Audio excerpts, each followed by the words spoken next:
எங்கள் அம்மா வீட்டுக்கு போயிடுச்சா என்னன்னு தெரியல. போயிடுச்சா? இது கொஞ்சம் போடல தெரியல. போயிடுச்சா? மாடுன்னா கட்ட காணும்.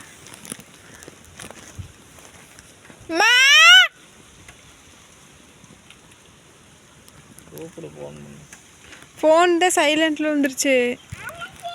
அம்மாவுக்கு அண்ணன் தேடி பார்த்தோம் காடு ஃபுல்லாக காணோம். அப்புறம் ஃபோன் பண்ணி கேட்டதுக்கு கண்டுபிடிச்சிருச்சு. காட்டில் இருக்கிறீங்களா, எங்கே இருக்கிறீங்க அப்படின்னு சொல்லி கேட்டுச்சு. அன்றைக்கி வந்து பால் வாங்கறதுக்காக ஃபோன் பண்ணி சொல்லியிருந்தோம். சொல்லிட்டாங்க போல்.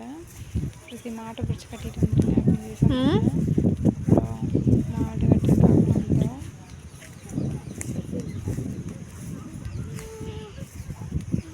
பிடிச்சிட்டு வர மாட்டேன்.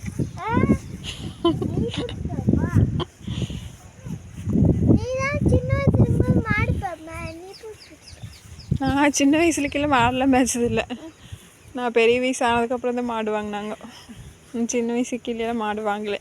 பிடிச்சிட்ட ஓடு ஓடு.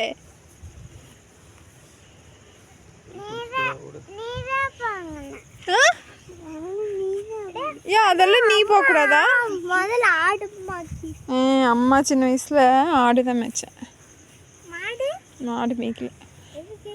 அதான் நீ மேய்க்கிறிய மாடு? அம்மச்சி மேய்க்கட்டுமா? நீ மேய்க்கலையா?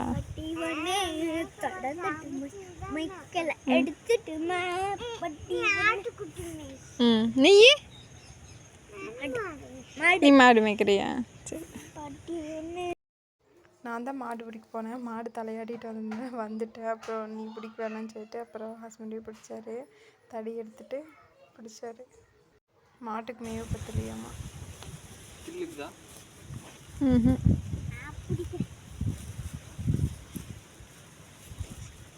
அப்போ தடி எடுத்தது மாடு அலண்டுருச்சுடா. மாடு அலண்டுருச்சு.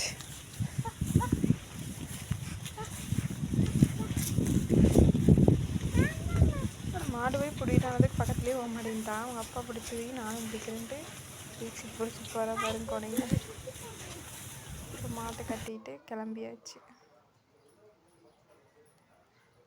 வீட்டுக்கு வந்தவுடனே அமுச்சிட்டு மாடு முட்டுறக்கு